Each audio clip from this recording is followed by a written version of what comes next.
Bonjour et bienvenue sur CryptoShield. Aujourd'hui, on va faire la suite de ma précédente vidéo sur le short du yen japonais.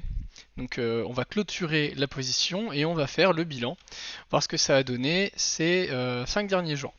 Donc pour rappel, j'avais emprunté 8000 yens japonais sous version numérique de Jarvis. Aujourd'hui, ma dette s'élève à 8002 yens. Donc c'est le taux de l'emprunt qui fait ça, qui fait augmenter ma dette, ce qui est normal. Donc, bon, en 5 jours, c'est rien du tout. 2 yens, ça vaut que dalle, c'est à peine quelques centimes. J'avais, pour rappel, échangé ces yens contre de l'USDC pour le shorter. Et on va voir ce que ça a donné aujourd'hui.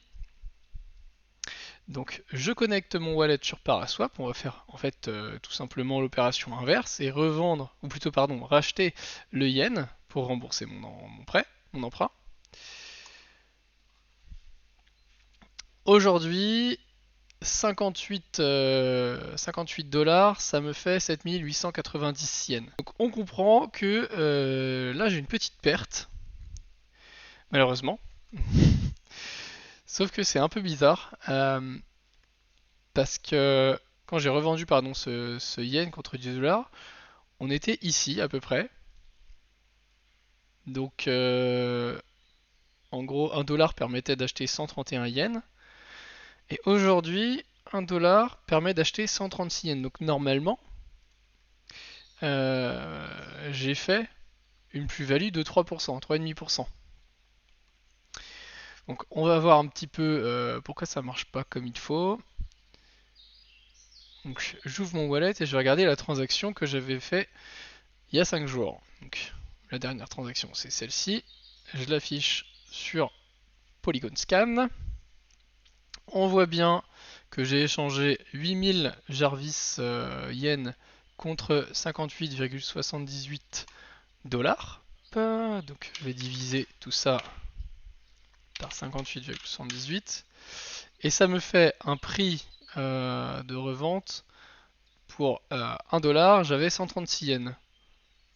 Donc je comprends pas trop exactement pourquoi j'ai eu un taux dégueulasse quand j'ai revendu mon yen.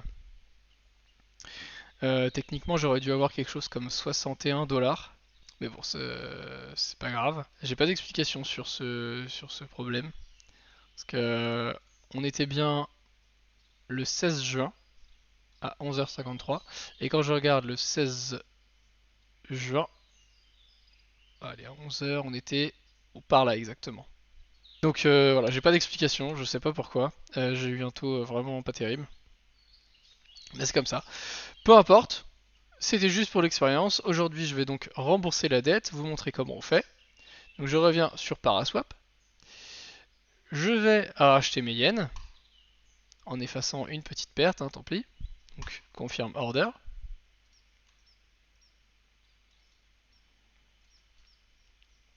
Je confirme la transaction. Voilà, mes dollars ont été échangés contre du yen. Bon, en tout, dans l'opération, ça m'aura fait perdre 110 yens. Autant dire que c'est pas trop grave, hein, ça doit être 1 dollar. J'ai récupéré mes yens dans mon portefeuille. Je vais donc sur Market Protocol pour rembourser ma dette. Donc, je clique sur le JPY. Je vais sur l'onglet Repay. Je clique sur Max pour rembourser l'entièreté de ma dette. J'avais un peu prévu le coup, hein, je m'étais envoyé des yens, c'est pour ça que je peux tout rembourser aujourd'hui. Je confirme le remboursement.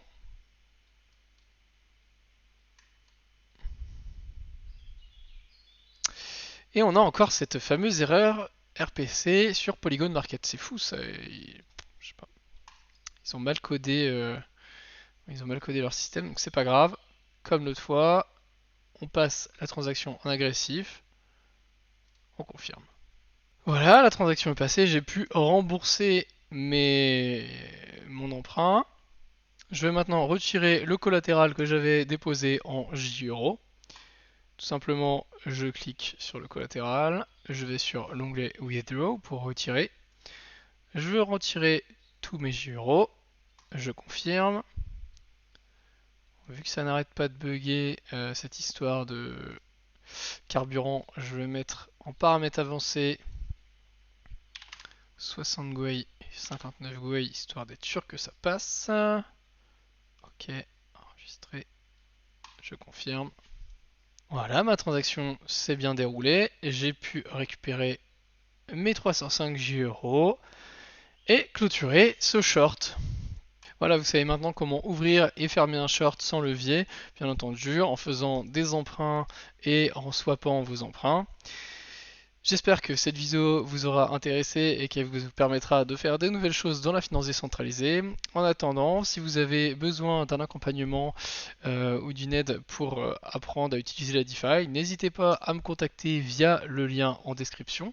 Je me ferai un plaisir de vous aider. Merci pour votre attention, c'était CryptoShield. Ciao ciao!